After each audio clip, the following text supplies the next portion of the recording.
Welcome, everyone. It's lovely to gather again, and I'd like to acknowledge that in the U.S. it's Father's Day, so all of that wonderful caretaking energy of fathers and celebrating families today. I'd just like to acknowledge that as we start. We have been studying the fundamentals of meditation, and we're using two texts that complement each other. His Eminence Thrangu Rinpoche on Tranquility and Insight, and Venerable Pema Chodron's book, How to Meditate. And essentially they're following the same outline, but they're communicating the fundamentals in slightly different ways. And this is helpful because they inform each other. So today we're focusing a little more on Venerable Pema Chodron's instructions. But let's set the stage, so to speak. So there's a sense of first sitting in an erect posture, checking your posture, tipping your pelvis back and forth to straighten your spine at the lower level, pushing your head back in so that your neck lengthens a little bit, or imagining a string pulling your head up a little bit so there's a spaciousness in your spine, relaxing your shoulders. And in our tradition, we follow Lord Jigten Sungwen's instructions. So your palms are flat on your thighs, and your gaze is straight ahead, and the tongue on the roof of your mouth. So we want to be comfortable with our posture, and we want to just relax. So there's been a sense that on the meditation cushion, we experience everything. We experience volcanic emotions, we experience restlessness, sleepiness, all the vulnerabilities of the human mind are in our mind as well, which is both humbling and reassuring. So we are accepting of that, and accepting of it in the same way you would accept that in a small child or your dear friend, there's no rejection of any aspect of our minds, rather a curiosity. So we're approaching it with curiosity. And in this section, Pema gives us three key words: gentleness, patience, and humor. So certainly gentleness, that quality of steadfastness and curiosity about how our own mind is both functioning, growing, and blossoming with the support of meditation, is with this very gentle acceptance and friendliness. And then patience, because sometimes it feels like nothing changes. You know, how could, after all of these years, we have a, storm of something that knocks us off our feet? And, while we're in samsara, we still have karmic seeds that are ripening. We have situations that are difficult. So it's not a problem, and it's not shocking. It's more like a family with a cast of characters, and you go, oh, there's that relative again. And every time I engage with that relative, I see the nature of addiction, or I see the nature of grasping or anger, etc. So there's nothing problematic about it. We're trying to learn about our minds, and in learning about our minds, we understand the nature of minds, which give us the skills to more greatly benefit others. So in this chapter, Pema starts it out with a really beautiful sentence, and I'm going to adjust the language a little bit. Let's say in samsara, or our normal experience is to think. That thinking is as natural as the body to breathe. So this is what it is. Most of us have never known anything except thinking. And still, until we've started meditation, the possibility that there could be something other than thinking would be foreign to us. So we experience life taking in information about the outside world, which is a kind of thinking because we're naming it. In front of me, I see flowers and a painting and a cup. And so it's not just the perception of seeing, but I'm naming it and creating a narrative as I name it. And we have this sense of this is our life. But in meditation, it's not that we're trying to stop thinking or stop the onslaught of thoughts or reject them in some way, but it's to, as she puts it, reclaim the capacity of the mind to be present. Thinking is not the only experience of the mind. It just seems natural and normal and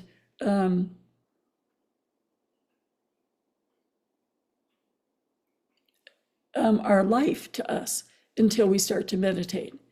So in meditation, we start to see that all of these thoughts are coming and going, and they are transient and not in any way solid, illusory, like movies and novels. You know, you can, after you walk out the door, that movie is gone. So we start to see this isn't actually the nature of our life. It is a flowing river, and we can step back and examine that flow of the river to really see something about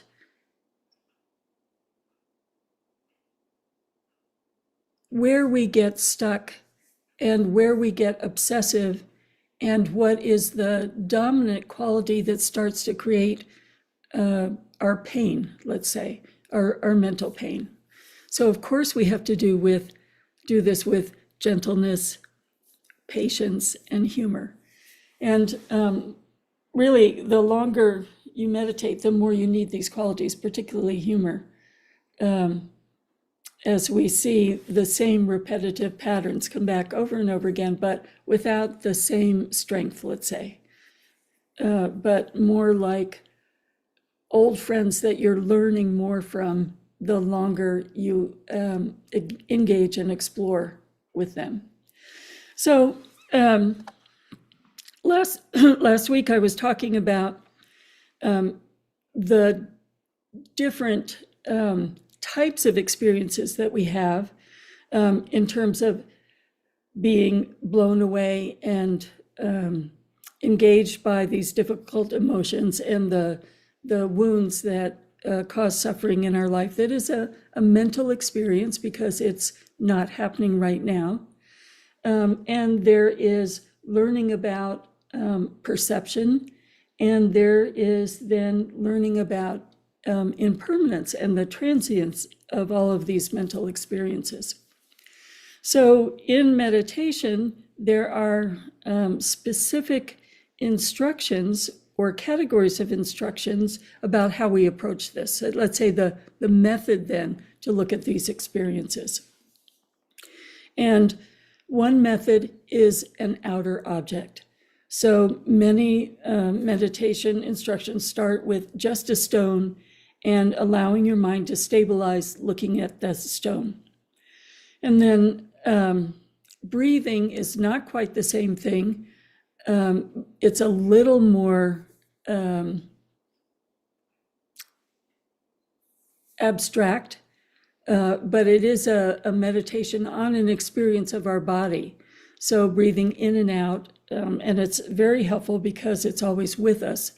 So that can be an object of meditation. But then we get a category of things that are not outer. And this would apply to visualization, and it would apply to observing the thoughts themselves. And then the third quality is the essential nature of things. But today we're going to look at meditating on thoughts. What is it to step back and have a curiosity about how our mind is functioning today? What does it feel like when a thought gets sticky and drags us away? What does it feel like to have thoughts that are not so engaging but still feel constant? And Venerable Pema gives a really wonderful meditation on how to do this. And she is such a clear communicator that I wanted to work with this guided meditation because I think it's so clearly expressed. So again, adjusting posture.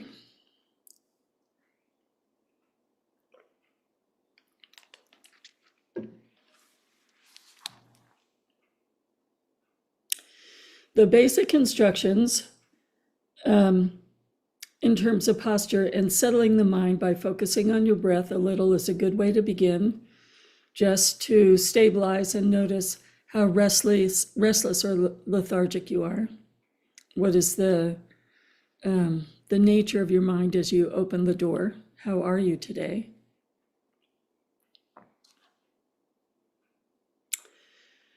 So then moving from observing your breath to looking directly at your mind. And sometimes we use a gesture of looking out to looking in. So we're turning our attention not to any outer object, not to the breath, but as though we could look directly inside our mind and see that flow of thoughts. We're taking a little bit of step back. We're not engaging the thoughts, but we're observing the thoughts. So the first question she asks is, in your experience today, are there few thoughts or many thoughts? Let's just sit with that a minute. It's not a test. It's just simply you observing your mind. Few thoughts or many thoughts?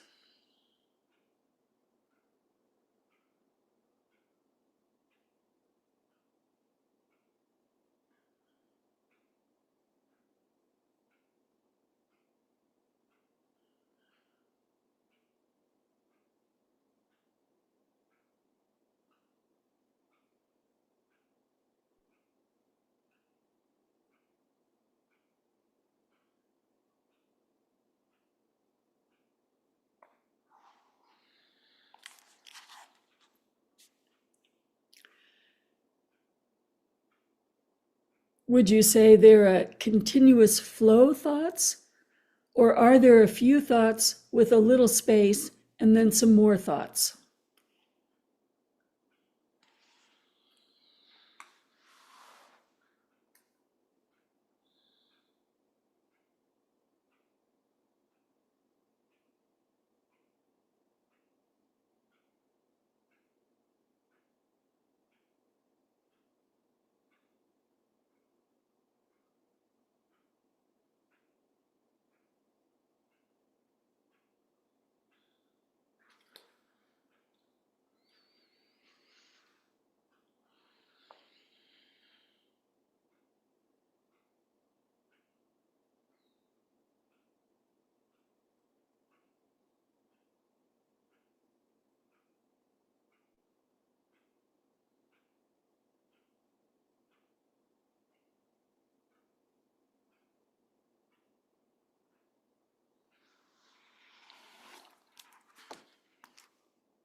Then looking at this a little more deeply, Is it like having a few sentences, a few paragraphs, then there's a space, and after that the thoughts start again? Or is there a lot of space and then a few words and then a lot of space? So this is looking at, in a sense, do you have a few thoughts and then maybe a story that starts to begin, and then a little space again as you come back to the present moment? Or is your experience that you don't complete the sentence, so it's a few words and then a little space and a few words? So this is not judging, it's just noticing on different days your experience may be different, but what is your experience today?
Do your thoughts create one continuous dialogue?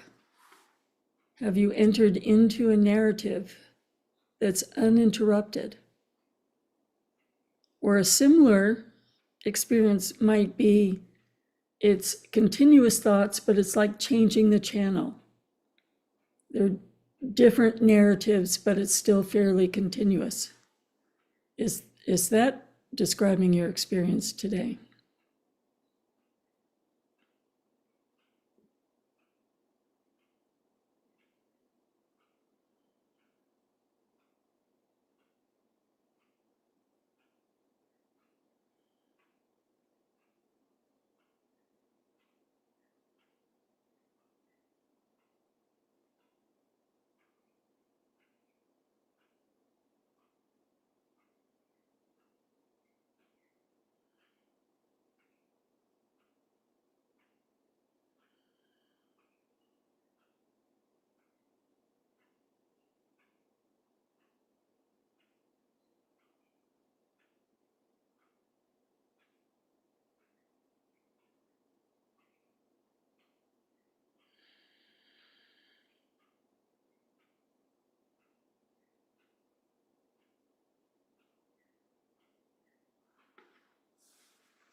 Are you feeling tired and experiencing a lot of nonsense thoughts?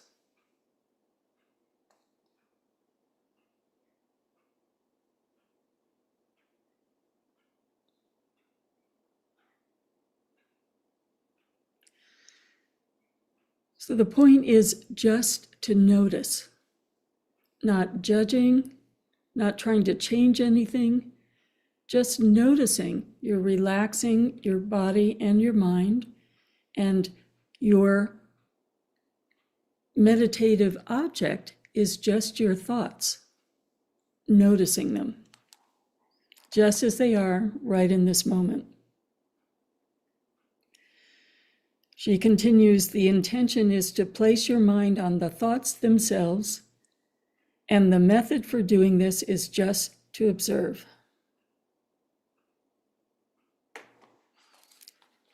So let's continue with this for a few more minutes.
And coming back, think about how extraordinary it is after spending so many years of our life thinking that our identity is our thoughts, to begin to see that, yes, our mind is thinking, yes, we have lots of thoughts, but we are not those thoughts. Those thoughts are transient.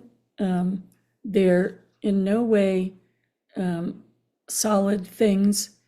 They're illusory. And they're ever changing. So immediately there's an open door to that gentleness and curiosity and humor to say, well, if my mind is not just the thoughts, what is my mind? And then the other thing we can learn from meditating on our thoughts as an object is how quickly we make value judgments. Like just from the questions that Venerable Pema posed, we could start thinking, well, should it be one way or another? Should it be just few sentences in space? Or is there a problem if, am I bad meditator if I have a whole novel today? We're learning how to just accept that these are the thoughts today, and this is my direct experience today. So it's not about judging, it's about curiosity. And one of the points she makes that is really very wonderful is, let's say we do go into a whole movie of what happened yesterday, and then all of a sudden we realize that we are doing that, and we come back to then the meditation instructions. There is a moment of just that realization, that awake, direct perception of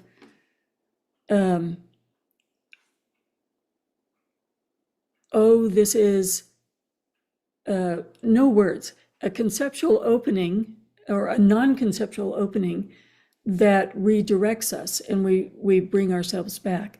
So even if we're lost in a paragraph or a movie, there's a moment when we wake up and it dissolves and we go back to the meditation instructions. And that's really an extraordinary moment, because that is a moment of direct, present attention. So it's tremendously freeing, and we will, in the next few weeks, talk about how do you work with the difficult emotions as a meditation process, and how do we go further with perception and all of the different kinds of meditation. But I encourage you to play with this, explore this. What happens when you just, in a relaxed way, just observe your mind for what it is in terms of thinking, not jumping in, but just seeing this flow of thoughts as thoughts, and seeing how the awareness that is perceiving this is not the same things as the thoughts that are flowing. Well, actually, eventually we see awareness is awareness. But for now, to say, oh, this isn't my identity. These are these transient, illusory things that are passing through. Some are like a hook that want to pull me into a story, and I wake up when I get taken away. Or today I'm very relaxed, and I don't even have to go into a full sentence before I'm back just observing all the thoughts, as though we were sitting along a river watching the water flow.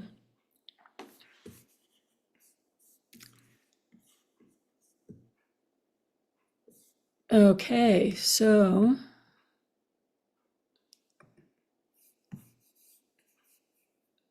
yet again, I'm trying to change how the view works.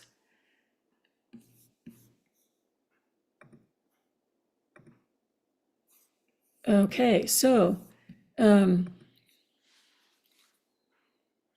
what was your experience this morning? What were you observing? How does it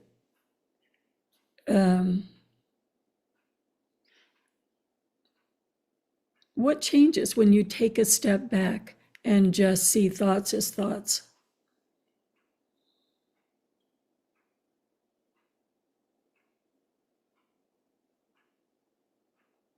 Think about how much of the day all we are perceiving is an onslaught of thoughts. I love that word. It was some text I read, this onslaught of conceptual activity. And what is it like to take a step back and see it? It's all illusory flow.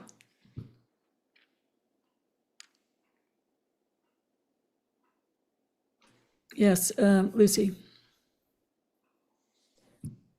One thing I've been finding is that I have more patience with myself and I judge myself less for those things. And in off the cushion time, what I'm also finding is that because I know there's space between thoughts, that it helps me not react to situations out in the world in daily life. It helps me take that space then when I need it, so that I don't do or say something I'll regret later.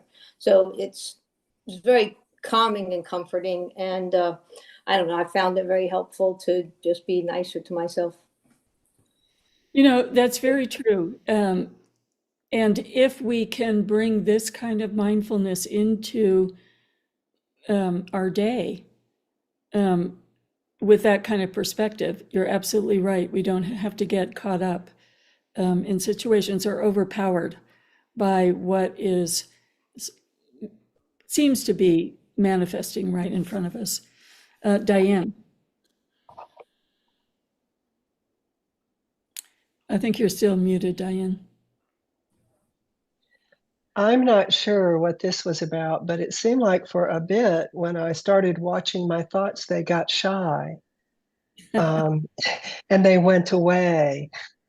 And there was nothing I could really see for a bit except watching. I might have been solidly in my observer. I don't know.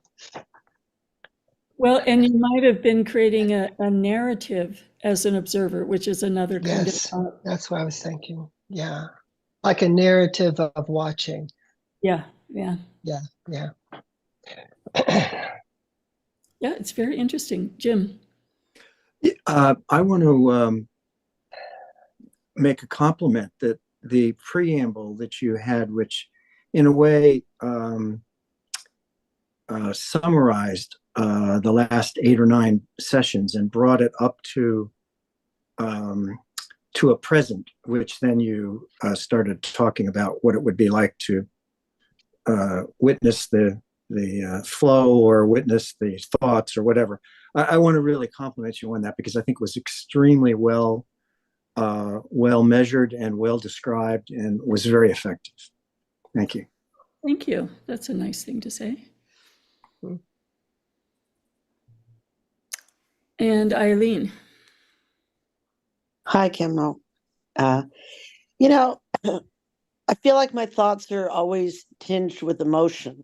You know, it's very rare that it's just thought, and today irritation, which is quite often.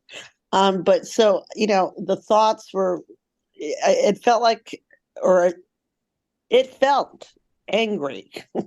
So the thoughts seemed secondary to the anger, if you know what I'm saying. I mean, I feel like the emotion was more overwhelming. So the thoughts played into the emotion, of irritation or coming up with schemes or, ways of perceiving whatever is going on were tinged by the emotion. So I guess that's just what I noticed. At times there were gaps, and then other times as I became tired, I noticed that I had much more of the storyline, just sort of spaced out. But the overwhelming thing I noticed was the emotion predicated the thought. And so anyway, that's what happened. That actually is the nature of perception. So that whether we're perceiving, let's say, the flower in front of me, or our consciousness is contacting a conceptual thought, there is a flavor of emotion before there is a, we use the word proliferation, or the story of irritation, let's say. And then the emotion can increase and the story can increase. And that's exactly how things get sticky and draw us into a whole train of thought that carries us away. So that's a wonderful thing to observe. And then to say, oh, this is so interesting. I can observe this. It's this mind functioning, but it's not the essence of me. I can step back and observe it happening. And that's where the sense of humor comes in. So,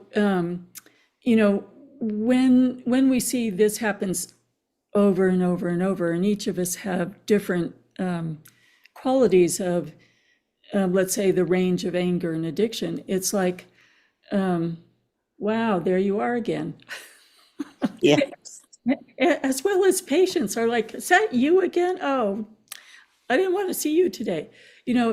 But it's more, oh, okay, I can start to see how these things function. Mm.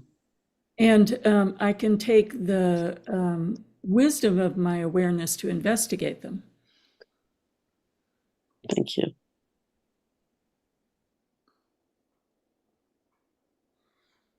Barbara. Well, I find much of what goes on in my thoughts tedious, annoying, and not worth paying attention to. And I tend to look for ways to distract myself from thoughts by action, reading, knitting, painting, cooking, just doing things. And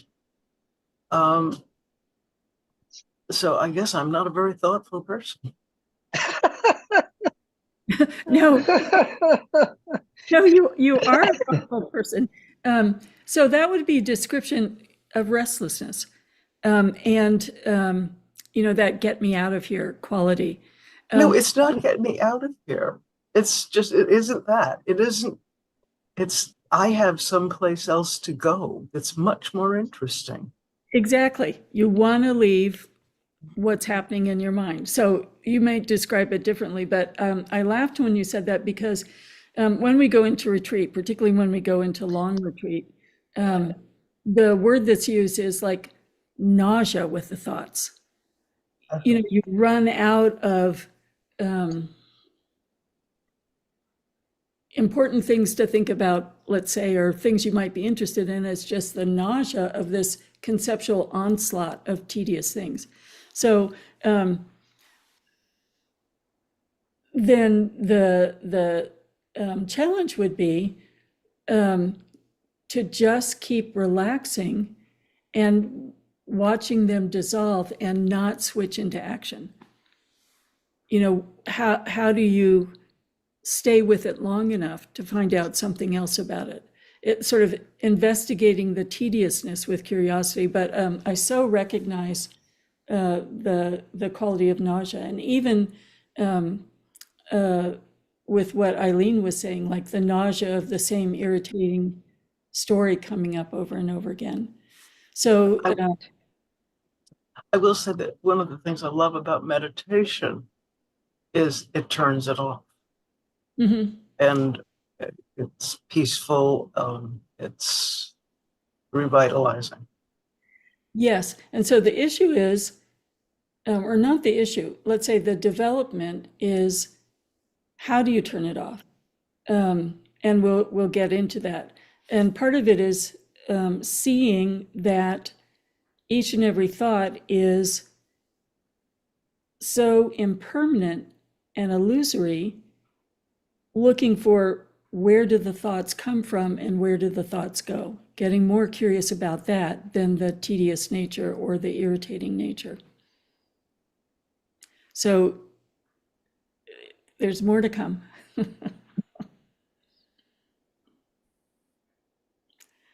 Other, Kathy? I had a friend who described these frequent flyer visitors as lovable monsters, little lovable monsters. And he had us envision them, one that's particularly, like I said, a frequent visitor, and the features and how it's holding its body. So if it were fear or something, is it, curled? Is this little lovable monster curled inward? Is it hiding? Is anger, just hopping all over the place? And it kind of is consistent with like Thich Nhat Hanh,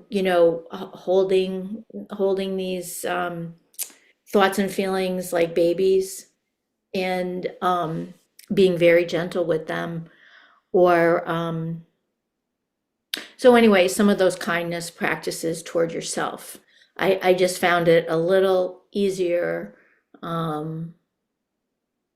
envisioning them, giving them personal attributes. Yeah, there are many, many techniques about accepting without judgment. And they're very helpful. And I have found that, when something is very painful to you, that Thich Nhat Hanh instruction of embracing and cradling it. So yes, there are many, many ways to train yourself just to stop judging, stop being afraid of, start accepting, and start being more and more curious. And I'm still thinking a little bit about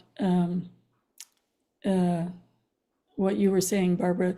One of the reasons for the long retreats is the title of Pema's first book, The Wisdom of No Escape. So what happens when you don't give yourself an action escape?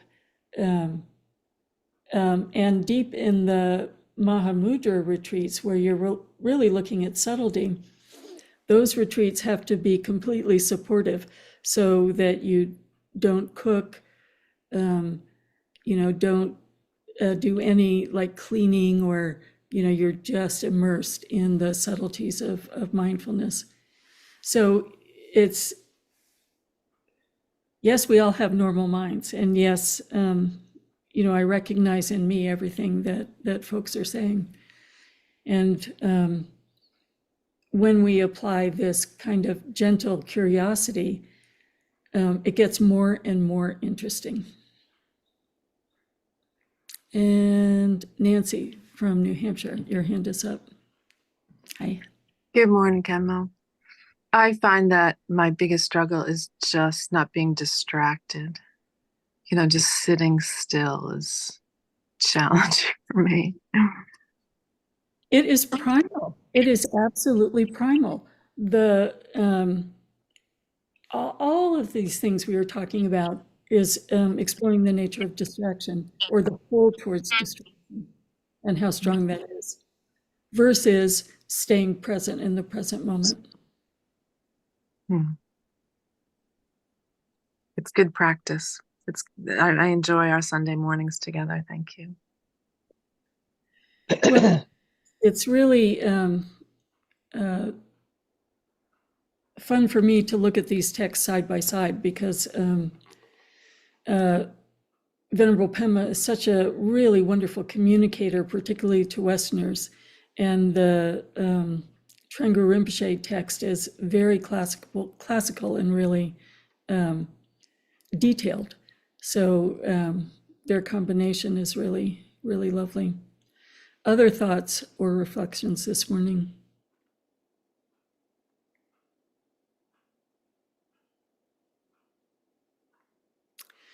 Okay, why don't we do the closing prayers? And thank you. I forgot to close the YouTube. The way, never mind, I'm not going to close it.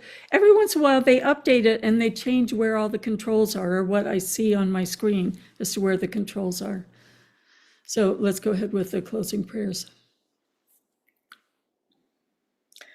By this virtue, may I achieve omniscience, and may all who travel on the stormy waves of birth, old age, sickness, and death cross the ocean of samsara by defeating all enemies, confusion, the cause of suffering. Bodhicitta, the excellent and precious mind, where it is unborn, may it arise. Where it is born, may it not decline, but ever increase, higher and higher. I pray that the Lama may have good health. I pray that the Lama may have long life. I pray that your Dharma activities spread far and wide. I pray that I may not be separated from you. For this realm, encircled by snow-covered mountains, you are the source of every benefit and bliss without exception. Tenzin Gyatso, you who are one with Avalokiteshvara, may you remain steadfast until samsara's end. Embodiment of the three precious jewels, Padmapani, who holds the teachings of the victorious one, seeing the all-goodness meaning with the wisdom eye. May you who are spontaneously established activities live long for hundreds of kalpas. Noble Manjushri, the Lord of Speech, who manifests to hold the teachings of the Triple Gem, who raises the lamp of the sage's teachings, may you who are the light of the Dharma live long for hundreds of kalpas. The one known in the Holy Land is Aryadeva, emanated into the Gar clan of eastern Tibet as Turdingpa, the heart son of Jingtam Sumgun. May the life of glorious Garchen remain steadfast for 100 eons. We acknowledge that Vajra Dakini Nunnery is on the traditional unceded land of the Wabanaki Confederacy, the stewards of this land for many centuries before European settlement. We honor all indigenous peoples' beliefs, cultural heritage, their relationship with the land, the knowledge of their elders, and the spirit of the ancient ones. This recognition of indigenous territorial land and beliefs is a small step along the long road of recognizing the truth of our shared history and moving toward reconciliation. We will continue this journey with our indigenous neighbors as we weave our paths together in right relation.